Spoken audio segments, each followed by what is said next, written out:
Good afternoon, sir. How are you today? I'm doing all right. Yourself? I'm doing well, thank you. You know, I have a question for you. Yes. My question is, just in general, what do you think is the purpose of media? What do you think is the purpose of journalism? Woo! And you know, I don't mean to interrupt you. I know you have a job to do, but no, I'm here to counter-protest this actually. So. Oh, good. Yeah. Good. I mean, I'd like to get your side of you know, what you think and what your perspective is. Do you mind if I ask you 3 questions here? No, absolutely. Okay. All right. I'll go ahead and I'll give you the microphone, and you can take as much time as you want. Most of the interviews I've been doing here about 5 minutes. Okay. But I'll go ahead and give them to you real quick. And this is not copyrighted. If anyone wants to use this data, this information, you know, the following footage, they're welcome to do so. Anyhow, I'll go ahead and give you the question. The first question I have for you is, why do you think guns are portrayed as controversial? Well, I think guns are portrayed as controversial because their intent is to kill. I mean, that's the express intent of guns. And, you know, I think a lot of the controversy behind, you know, guns in general is this concept that, you know, if we take away assault rifles from somebody, that they're not going to be able to protect themselves. And I think that's a misnomer. I think we've had assault rifle ban in the past. This isn't anything that hasn't been done in the past. We don't allow other things like bazookas. We don't allow other things like hand grenades. I don't see how an assault rifle is a stretch from that as far as military weapons go. And I just don't understand why, of all the things in society today that are wrong with society, there's bigger fish to fry than worrying about whether or not I have the right to own an AK-47, in my opinion. I think you look at hunger issues, you look at the climate issues, you look at the fact that there are so many other important things going on right now. Sure. And this is something that I think that people are putting at the top of the list, and it belongs maybe at the bottom of the list as far as rights issues go. Why are you out here today? I'm out here today because I'm with my wife and my young son. We went shopping. I see this, I guess, this sort of demonstration going on. Yeah. And to me, it just seems counterproductive. It seems like, as a society, what we should be doing is focusing on how to, for instance, for my young son, how do we better society? Do we better society by standing out on a corner saying, you know, we need to have our AK-47s or we can't be Americans? That doesn't make sense to me. I think there's got to be there has to be a higher level of understanding and of consciousness in society that says there are bigger, more important issues out there than my right to own an AK-47. And if that's the biggest thing that concerns you more, if that's the thing that drives you out to the corner on a cold day to sit here and protest, I think it's kind of sad. What are the bigger issues? Hunger issues, overall economic issues of this country, climate issues that go on.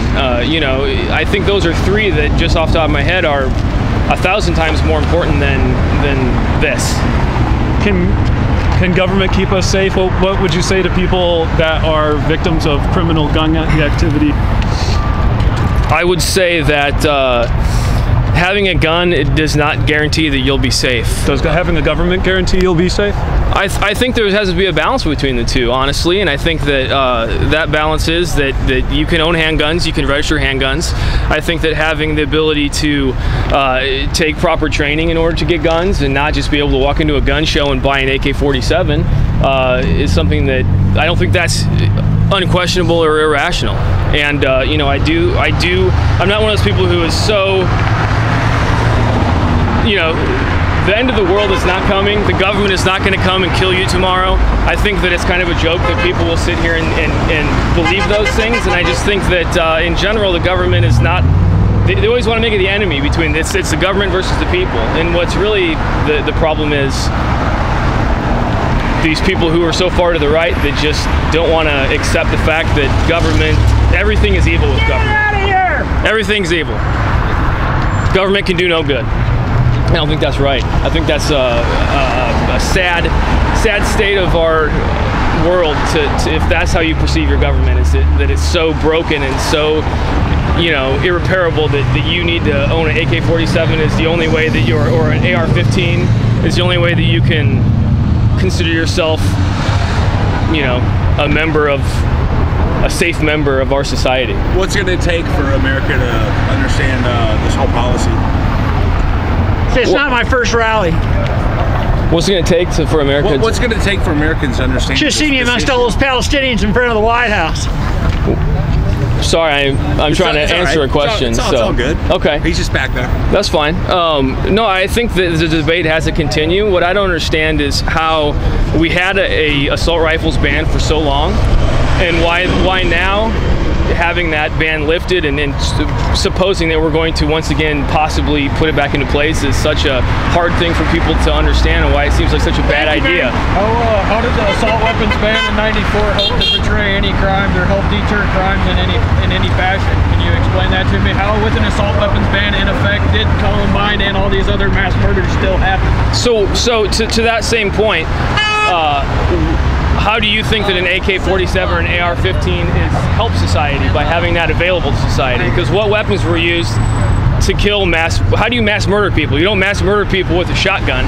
You mass murder people with a gun that fires a lot of bullets really quickly, right? So having those weapons in society...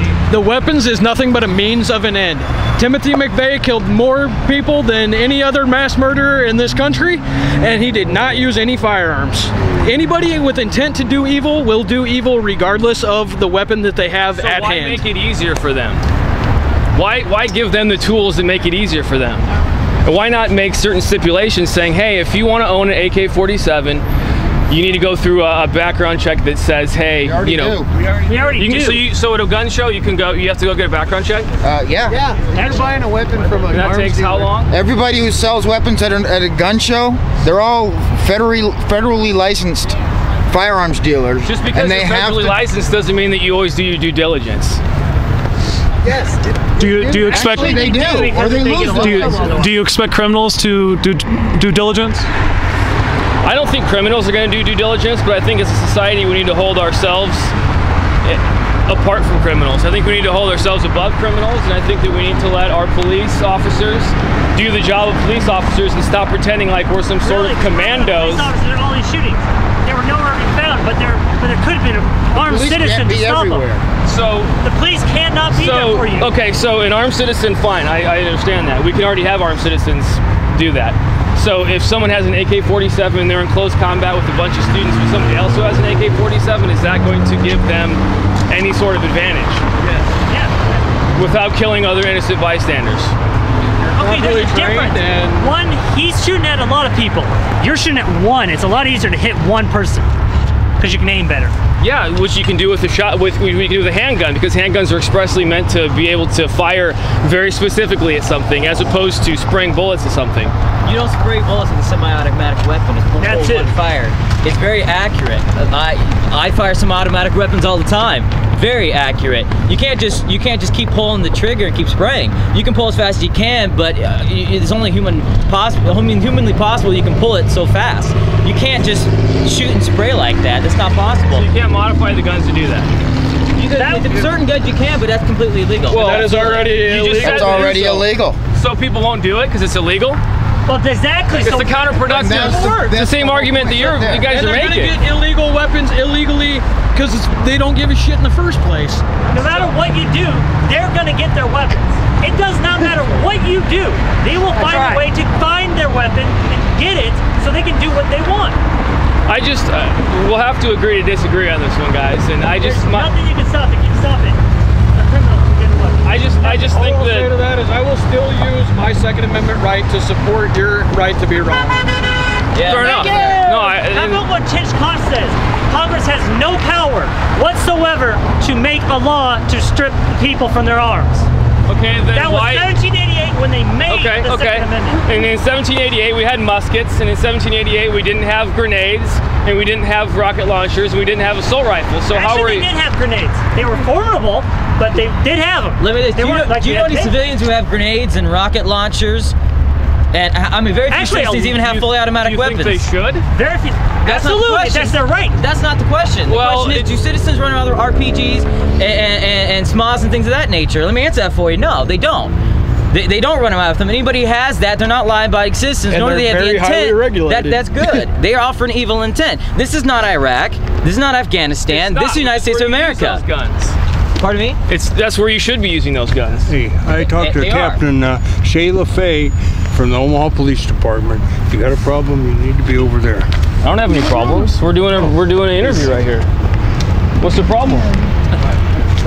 What is the problem? I thought he was the problem. Well, I disagree with you. I guess I'm a problem if that's how you look at it. He's a bystander. We just don't want to have here. He's not being disorderly, I don't think. No, I'm just engaging with these guys, and I hopefully I'm not being disrespectful in doing so. I support your right to your opinion. Absolutely. No, I'm just getting whispered in my ear now. That's fine. That's fine. No, I disagree. Okay, I'm gonna go meet my son and my wife in the store. So thank you. Before you go, just your first name or whatever. Eric. Eric. Yeah. Eric and First and last name spelling. Eric, E-R-I-C. Last name Magnuson, M-A-G-N-U-S-O-N. And can you tell us what you do, or just in general? I own a business. Great. Thank you. Thanks. Thanks, Eric. No. But this we had somebody that was not. They didn't know. May I ask you a few questions? Sure. Sir? Let's jump in on it. Sure, please. The questions, you good? He's got better equipment and he's got a bigger helmet too. Coming out. Oh yeah, no, it's yeah, absolutely, yeah. First off, let me get you your first and last name spelling, the title, and you too, sir. We'll start with you. Steve Holman, HOMAN, Vice President, Nebraska Oath Keepers. And you, sir? I'm James Mason, J-A-M-E-S-M-A-S-O-N. I'm the state coordinator for the Tea Party Patriots here in Nebraska. Talk about what you're doing today. Well, we tried to do this on coordinated with a nationwide event on February 23rd. Only Omaha got hit by a real bad storm. Yep. So we had to set up an alternate date, which was March 23rd, which also happened to be on a Saturday. So this is our makeup event that we have here. Obama had signed in 23 new gun laws, proposed new gun laws, presented them to Congress. So a lot of attention was being brought down on that. We felt that there was a threat to our rights to keep and bear arms and on the Second Amendment. What's your main message today? We want to keep their hands off our guns and to make them to understand that the Second Amendment was to not only just for your protection, the right to keep your family and your house safe, but also that an unfriendly government is not to be in effect here in this nation. Do you feel the Second Amendment rights being objective right now, or being? I don't feel like that. I don't feel like there's anything living about that. I think that as the founding fathers wrote that, they meant it as is written. I don't think there's any interpretation other than what they meant. Meaning? Exactly what it's written. They have the right, they shall not infringe on our right to keep and bear arms. Michael, you want to jump in here? Jump on it? No. I was just going to say that the idea that firearms are something that are only for the elite. We have Obama, we have all of these Hollywood types that are saying, you know, who needs, 30-round magazine to hunt? Well, this is not about hunting. Yeah. The Second Amendment is about the populace of the nation having the same capability as a soldier on the battlefield. That is why the types of weapons that they're trying to get rid of are exactly those. The Supreme Court has even said that the types of weapons that are protected by are those that would be used by the militia, which is the same type of weapons that they're trying to get rid of. So our position is, if you disarm a population, as has been shown throughout the history since the dawn of man, then there is nothing to sway a government from becoming tyrannical. Well, this whole policy of guns and gun control and everything, what's your feeling towards? I probably project. But What is it like to be, I mean, you have to sit here off 72nd and Dodge and protest this. Right. What does that make you feel like? We shouldn't have to protest. Well, we shouldn't have to protest, but at the same time, it is the right that gives us that we have a voice to try and share this with others, that this is exactly what our forefathers, they did the same thing. You know, they stood out in the middle of their streets and said the same thing, and they wrote papers, and we do the same thing. I'm a writer. I write on constitutional issues. That is what the same thing our forefathers did. And it is to share the message that what we are about is individual freedoms and liberties that no other nation has on the face of the earth.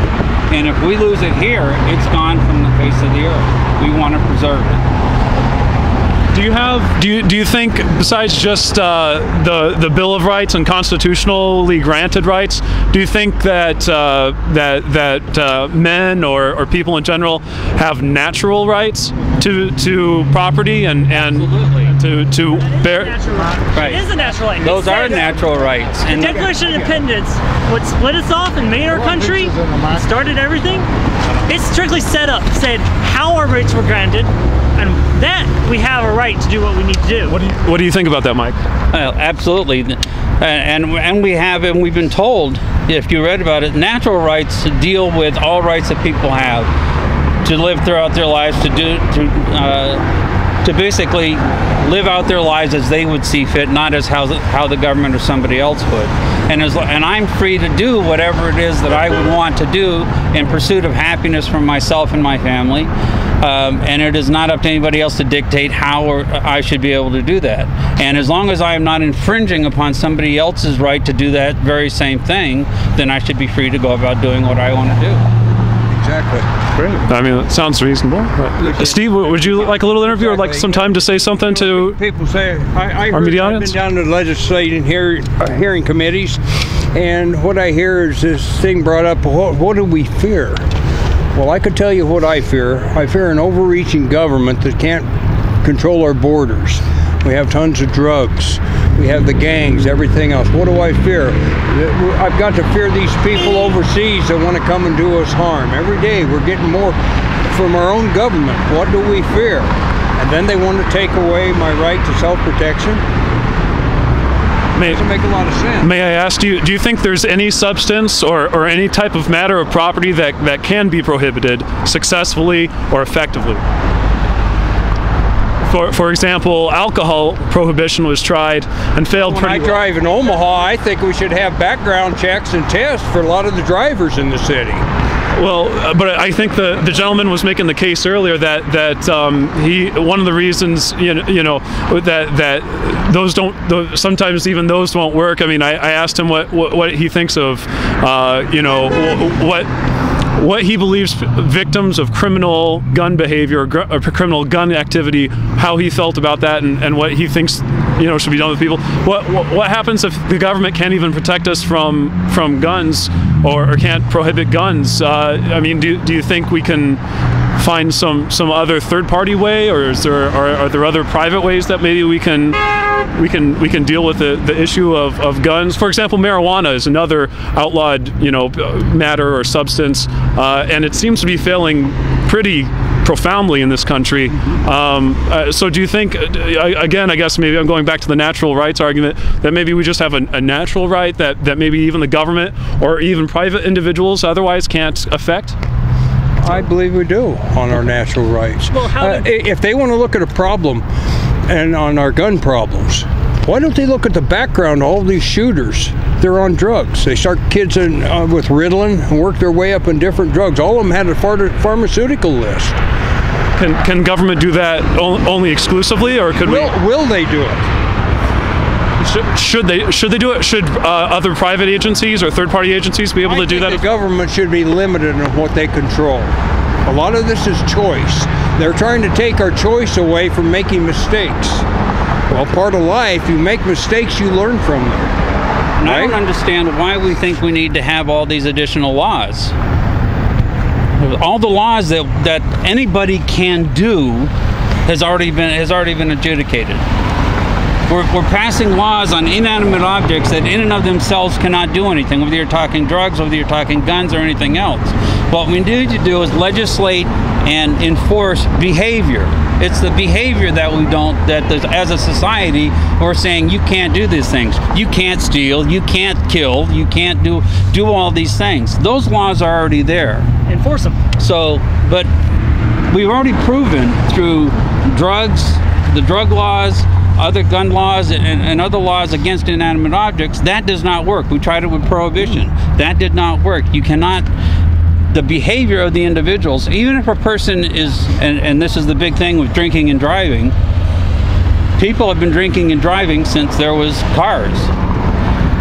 You punish severely if you want to change the behavior of somebody that causes damage to another person.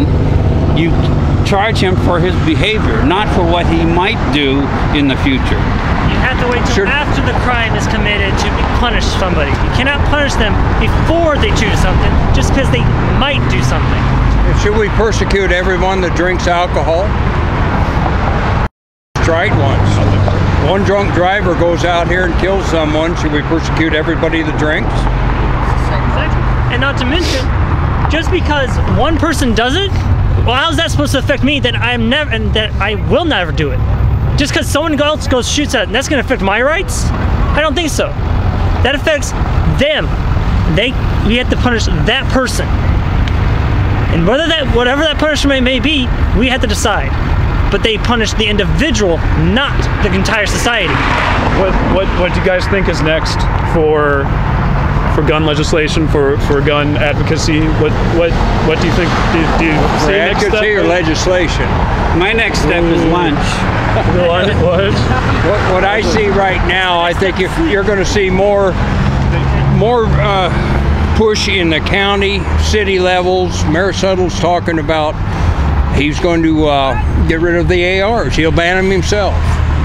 So I think you're going to see a push in more in the local and state levels. Last one there buys. Okay. Okay. I think I got to go. All right. Good. Understand. You're from what? Flat River Freedom Media. Yeah. We could do this a lot better if I wasn't shaking and shivering. Yeah, freezing out here. Oh yeah, I totally understand, Steve. I have to remember that. Okay. Right. You got a website or a card? I've got a YouTube channel. I'll see if I can't contact you, Steve. I'll be getting hold of you guys for a while. A Facebook page too, and so I'll see if I can't get in contact with you. Did you want to stick around and say anything more? I gotta get home, get some sleep. I got a bunch of people waiting on me. You got a card? No, I'm so sorry, I don't. But I'll be on YouTube. If you search Flat Media River, one word, I'll be on there, and I'll make sure I contact you. I know John Orr. I know Chad Adams up here. I don't know if you know either of them, but we'll network, and I'll make sure I get a hold of you. Thank you for coming down, and thank you for the interview, Steve. Oh, you betcha. Thanks a lot. Thank you. Thanks for coming, though. You've been good. No problem. Yeah, like you said earlier, where has been the media? The media has always been portraying us as being evil and wrong, but they don't ever come and get our side. They always have been taking whose side? Always the one that's against. Never do they actually get any true meaning of the other sides. So they obviously has to be some motivation there. So what's going on? How did you feel when the establishment media, the mainstream media, finally showed up and everyone seemed to disappear? Well, that's usually what happens. They show up at the end of things so they can get the worst of everything. So they can catch what basically, exactly that, like I said, what promotes what they want to promote, not the truth. The truth is, guns aren't a problem.